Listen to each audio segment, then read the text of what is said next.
Assalamualaikum warahmatullahi wabarakatuh. Saya Andi Heriharjo, calon guru penggerak Kabupaten Pindrang Angkatan 1 tahun 2020. Dalam video kali ini, saya akan membuat demonstrasi kontekstual modul 3.1 pengambilan keputusan sebagai pemimpin pembelajaran dalam bentuk sebuah jurnal monolog. Selamat menyaksikan.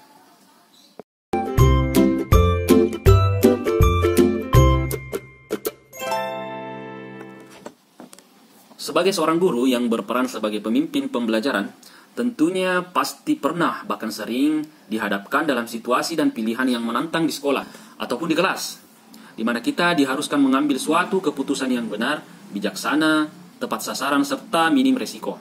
Namun, pertanyaannya di sini adalah seberapa sering keputusan tersebut melibatkan kepentingan dari masing-masing pihak yang sama-sama benar, tapi saling bertentangan satu dengan yang lain.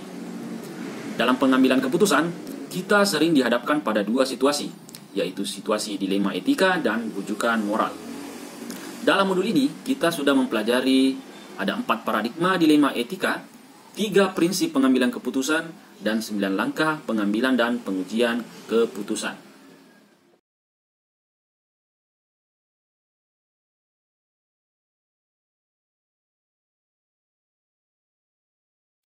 Saya akan menginternalisasi, kemudian menerapkan pengetahuan-pengetahuan yang sudah saya pelajari dalam modul 3.1 tentang pengambilan keputusan sebagai pemimpin pembelajaran bersama rekan-rekan sejawat dalam forum komunitas praktisi di lingkungan sekolah, kemudian anak didik di kelas, dan seluruh warga sekolah tempat di mana saya bertugas, serta di lingkungan asal saya, dengan harapan dapat menjadi acuan ataupun tuntunan dalam memecahkan segala permasalahan yang terjadi di kelas, sekolah, maupun di lingkungan asal saya, sehingga menghasilkan sebuah keputusan yang tepat, efektif, bertanggung jawab, dan bijaksana.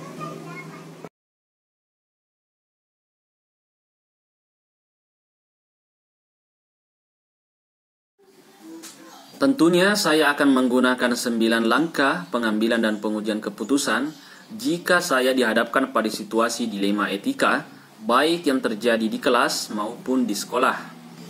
Adapun 9 langkah yang akan saya lakukan adalah sebagai berikut.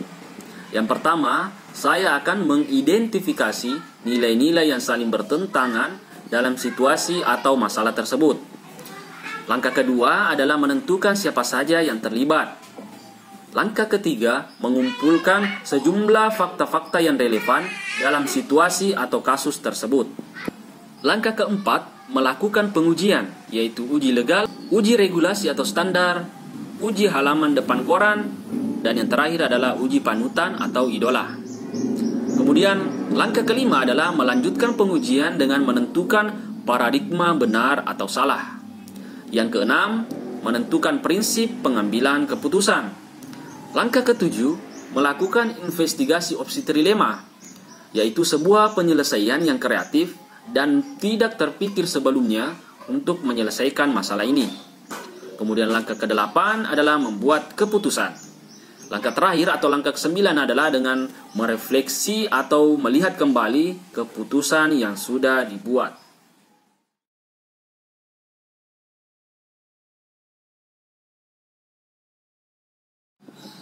Insya Allah saya akan segera mulai menerapkan langkah-langkah tersebut jika dihadapkan pada situasi atau kasus yang merupakan dilema etika yang terjadi di kelas maupun di sekolah. Adapun rencana saya yang berhubungan dalam pengambilan keputusan terhadap masalah-masalah yang terjadi dalam pembelajaran yang saya alami di kelas ataupun di sekolah, saya berencana mulai dari diri dan hal-hal yang kecil yang bisa saya terapkan di kelas. Saya juga akan membuat buku agenda yang merangkum kasus-kasus pembelajaran yang terjadi di kelas ataupun masalah-masalah di sekolah agar memudahkan saya untuk mengelolanya.